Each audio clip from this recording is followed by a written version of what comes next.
Évidemment, avoir une instance dirigeante de nous partis pendant la semaine et aujourd'hui au public. Comment vous avez trouvé la nouvelle constitution? Il y a encore un projet de constitution. D'ailleurs, on a une nouvelle procédure, quoi, donc dit. En fait, il y en a trois parties, il y en a trois volets. Une déclaration de principe du MMM,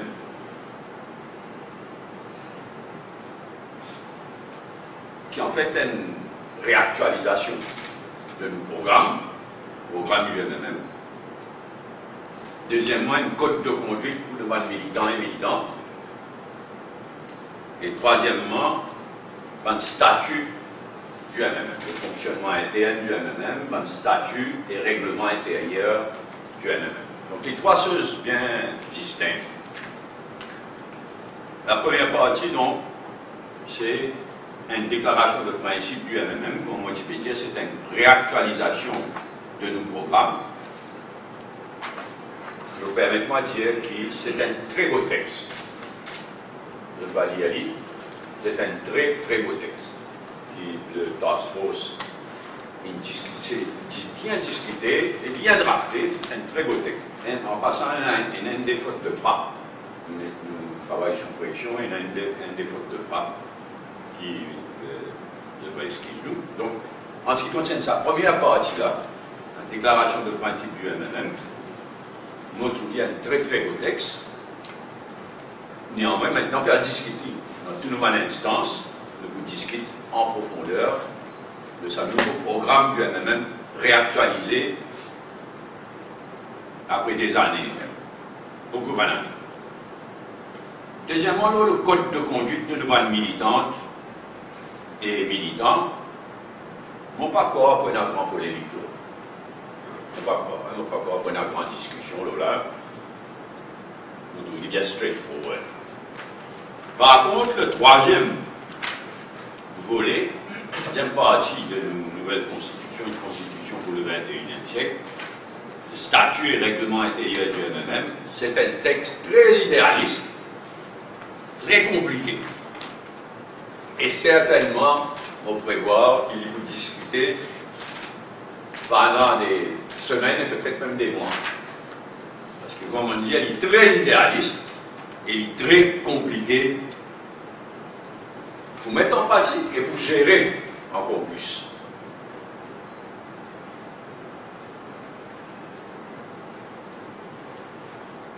Donc là, nous réunissons une nouvelle constitution pour le MMM.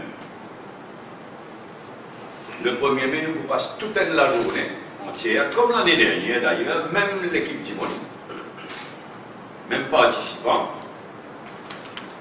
comme l'année dernière, la journée entière. Et ensuite, après un débat, toute la journée, ensuite, nous passons à la procédure prévue dans la constitution actuelle du MMM. C'est-à-dire, d'abord le bureau politique, pour considérer une recommandation, et qui pour recommander lui-même à comité central. Il apprend les temps qu'il vous prend, et ensuite il vous prie au comité central, et quand, à son tour, quand le comité central va finir prendre proposition par proposition, et là le comité central appelle l'assemblée de délégués spéciale, qui pas l'assemblée qu'on connaît, là nous décide qui le 1er mai nous consacrer toute la journée à la nouvelle constitution du MMM. Nous décidons en même temps qu'il le 22 mai, où il y a l'assemblée déléguée spéciale de débat sur l'actualité. Les militants souhaitent qu'il y ait un full débat sur l'actualité politique, un événement, tout ça. Donc, quand on peut causer de l'Assemblée déléguée, ou approuve ce qui le comité central pour finalement recommander qu'il nous adopté dans une nouvelle constitution. Ça n'est pas pour ça l'Assemblée du 22, ça n'est pas l'autre l'Assemblée de délégués consacrée uniquement en temps et lieu à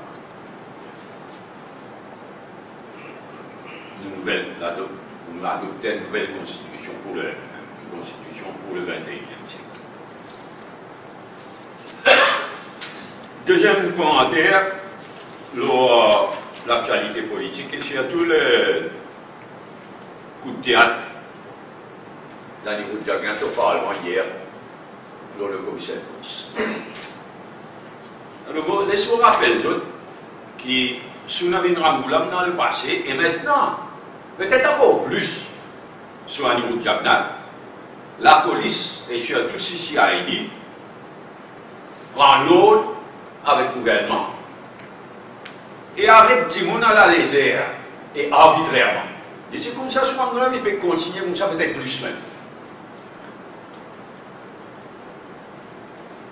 Mais là, ce qui est arrivé, avant tu peux arrêter du monde, qu'on a venu. Là, c'est le contraire, mais tout aussi inacceptable. Ça veut dire que du monde qui t'utilisait peut arrêter, pas arrêter l'autre gouvernement.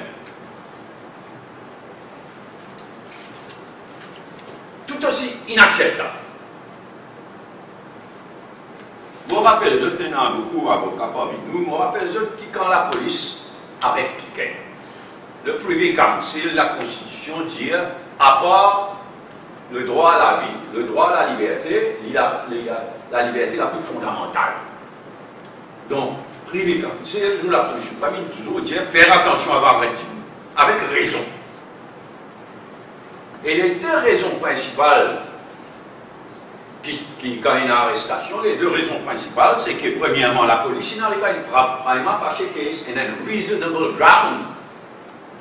And a reasonable case and a prima facie case qui n'est établi, premièrement. Mais deuxièmement aussi, pour empêcher interférence politique et autres dans le travail de la police. Vous voulez dire interférence vis-à-vis d'un témoin. Ça, c'est la deuxième raison qui la police arrête. Pour empêcher un témoin, un concerné, un témoin, un accusé potentiel d'interférer dans le déroulement de l'enquête. C'est les deux raisons. Et la Constitution de Maurice, à la section 71.4, claire,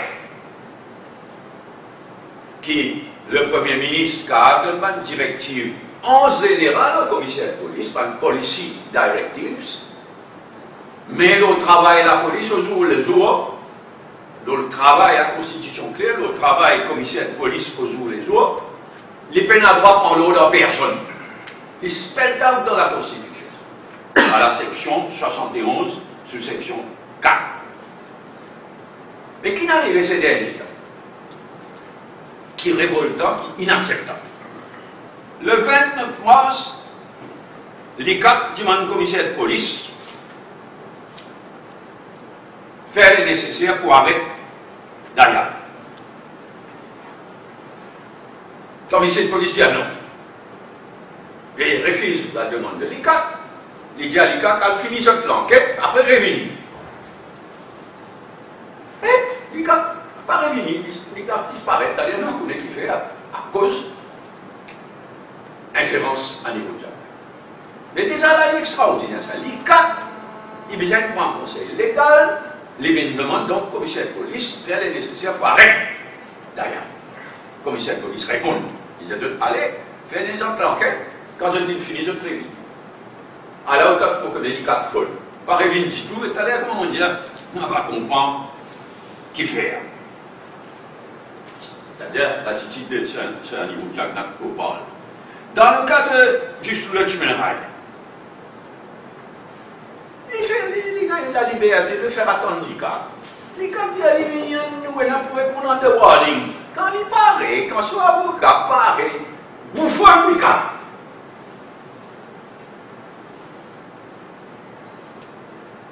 Alors qu'il a droit, judge's orders, pour lève le secret bancaire, on se rend compte. Et alors qu'il est questionné under warning, là, le gars, comment tu peux intriguer? Mais qui fait. Qui ça l'histoire? Mais mardi dernier, nous avons gagné la réponse dans le Parlement. Coup de théâtre. Répondant à une question bien cute, mardi dernier, le Yahai, carrément, il dit carrément, qu'il demande au commissaire de police, pareil, ni de tunnel ni de il prend le rôle, il viole la Constitution, pour dire au commissaire de police, arrive qu'arrive. Quand même, j'imagine d'ailleurs, il peut trembler un témoin. Donc, pareil. Aussi, à la page 19, PNQ de mardi dernier, I asked the Commissioner of Police not to take upon himself a decision to bring any one of them before the court of law and have a provisional. En d'autres mots, il y a interdit d'arrêter. Parce qu'il y a le mot l'ordre, mais nous tout connaissons. À ce là, l'autre qui donne l'ordre, disant quand il finit l'enquête, par personne, même si peu importe ce qu'il fait, il y a un zéali dans l'enquête, puis pas un zéali dans l'enquête. Il y a un de warning, il n'y a pas un de warning. Tu laisses finir toute l'enquête, pas tout ça, par exemple, envoyer du pipi, les largues. Tu n'as jamais vu ça. Et il est inacceptable, il est presque incroyable. Alors qu'il dans le cas d'Ayal, le témoin qui n'a enregistré d'Ayal, une réelle cas pour dire qu'il peut faire pression, il peut faire l'argent, il peut redasser, il peut faire des menaces. Pareil personne. Pareil ni d'Ayal, ni le tunnel. Et moi, pas tout dit qu'il fait non, rien, là, ça va une déposition de sa témoin. Et quant à le funérail, comment tu peux dire, il peut interroger un de warning.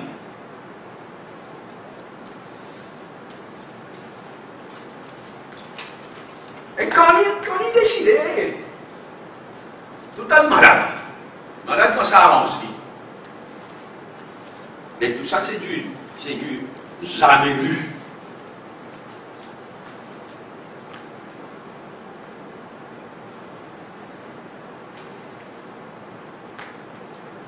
Et moi, tout ça extraordinaire. La police pas prendre l'enquête avec ni le funérail ni un niveau de Jagnat, le fausse affidavit. C'est un délit, ça. Alors, là, supposé, c'est fatal. S'il y a un niveau de Jagnat dans la police, et où là? Il y a un affidavit qui juré. Il y a un premier ministre qui dit il faut ça affidavit là. Publiquement, il y a un communiqué de presse. La police pas bougé. Pour un délit de faux affidavit. Là, le premier ministre peut dire, le ministre numéro 5 dans son gouvernement, il jure une fausse affidavit, la police pas bougé. Diagnak pas bougé. Il continue ministre. Et la police pas bougé, pas prendre l'enquête pour fausse affidavit. Il est choquant, il est révoltant quand nous calculons tout ça. Et la coïncidence, c'est qu'ils disent à ce moment-là, cette semaine-là, State Department des États-Unis critique Maurice sévèrement dans son rapport annuel, comme je disais de lire, arrestation motivée politiquement à Maurice. Cette semaine. Sur Angoula, mais maintenant, sous Jagnat, dans le cas qui State Department des États-Unis, c'est aussi sous Jagnat, depuis l'élection, à ce là d'une directive, tout aussi inacceptable, le Premier ministre donne une directive au commissaire de police. Quand il dit arrête du monde, quand il va arrêter. Tout ça choquant. Et fait nous, dit-on, terriblement, ça va un rapport des États-Unis, de State Department. Il y a à travers le monde, ça. nous causer, mais c'est un petit taux qui ça fait nous là. Et ça va une directive qui est Premier ministre, mais le commissaire de police là. En temps, c'est bien tout ça là pour commenter. C'est pourquoi, moi, je dis, bien mettre fin à l'ingérence politique dans le travail commissaire de police, CCID et la police en général. C'est là qui souvent nous là. Et même pire depuis la dernière élection. Bien arrête. Ça va l'ingérence politique dans le travail. Commissaire de police lui-même qui est protégé par la Constitution, le CCID et la police en général. Et en tous les cas, tout ce qui m'ont dit à ce là, quand le tour un Premier ministre permet qu'il donne une directive au commissaire de police et il rend ça public. Imaginez un coup dans quel état d'esprit la police était en général. Dans quel état d'esprit l'ICAC était en général. C'est pourquoi tout ce qui nous peut trouver là, il rend moi encore plus méfiant, sceptique concernant l'ICAC sur l'indépendance et sur le travail en général.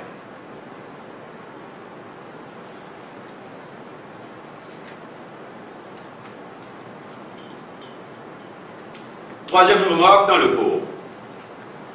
Moi, très inquiet. Situation qui peut développer dans le pot. Et il y a beaucoup mal entendu autour de Dubai Port World. Beaucoup mal entendu, beaucoup flou, dangereux. Et aussi, finalement, le président du syndicat, hein, qui représente un travailleur du port, Alain Edouard.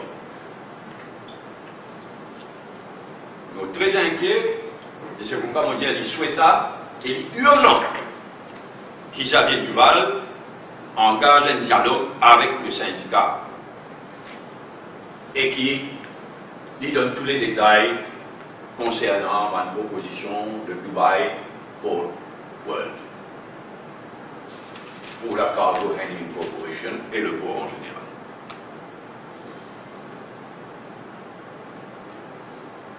Quatrième remarque, récent exercice de promotion, sergent ou inspecteur dans la police. Fin soulevé mardi dernier par le député Adil Amirmia, avec raison, au nom du MMM, parce qu'il y a un profond malaise concernant sa récente exercice de promotion-là, et en général, bien sûr, le sentir, mais là, en ce qui concerne sa récente exercice-là, il y a un profond malaise, et réponse qui, en tant que Premier ministre, à niveau de Jacques Nac, il ne n'est pas acceptable. Il dit lui-même, alors qu'il y a sa malaise-là, terrible de haut, il fait un joke. Il y a quelqu'un qui veut, d'après nos renseignements, il y a la police qui le fait, qui me disait transporter à l'hôpital, mais qui passait. Bon, je prends ça au sérieux, il dit, mais si tout y fait, tout y peut passer. Bon.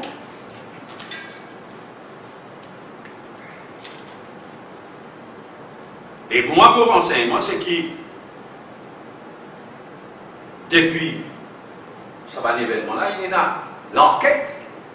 Certains policiers, ils protestaient, il y a l'enquête, il y a accusation de mutinerie, il y a arrestation de policiers. Selon mon questionne lui, on dit, now can I ask the right of the Prime Minister whether there have been arrest, detention, charges against police officers around that issue these last few days? Not so far as I am aware of. Les nous fait il est complètement débordé, dépassé. Il va réaliser tout qui le moule de haut. Et dans sa réponse,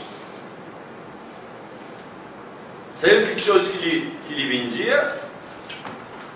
Il vient dire, ben, dans le programme gouvernemental 2015-2019, il a annoncé qu'il prenait independent body, dans la réponse de Maradis, l'India, donc dans le programme 2015-2019, il a annoncé qu'il peut citer, an independent body would be set up to conduct examinations within the police with a view to promoting transparency and meritocracy. This proposal is currently under consideration. Un an plus tard.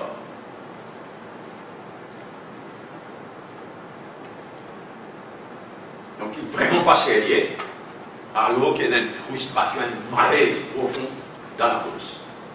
C'est pourquoi on demandait active les choses en ce qui concerne ça, independent body qui vous set up pour faire un exercice, un examen de promotion, un exercice de promotion, et corrige dans l'immédiat, corrige ce qui est capable de corriger. Étant donné sa malaise, sa frustration dans la police. Dernière courte remarque, élection interminée au Congo, pays voisins, pays frères, pays éclatés. Il y a un problème. Mais hier, la commission électorale proclame le vainqueur, l'ex-président Azali.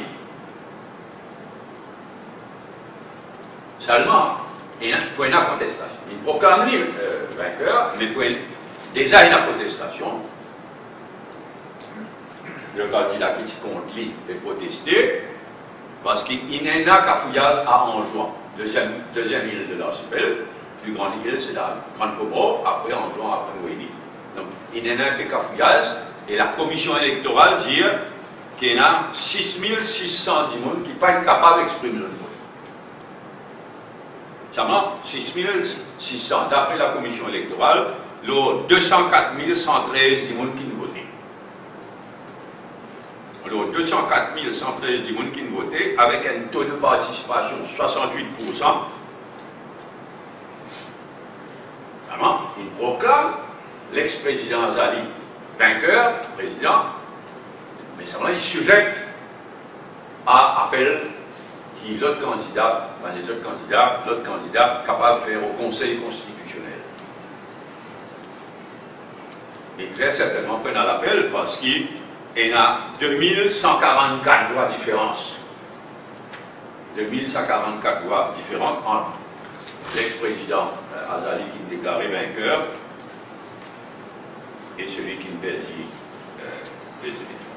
Je vous souhaite, Congo et le président élu Azali, notre meilleur souhait, et nous demandons au gouvernement mauricien de faire tout ce qu'il est capable pour que les Congo prennent un nouveau départ. Merci, comme toujours, nous commençons par un point qui me après any other point.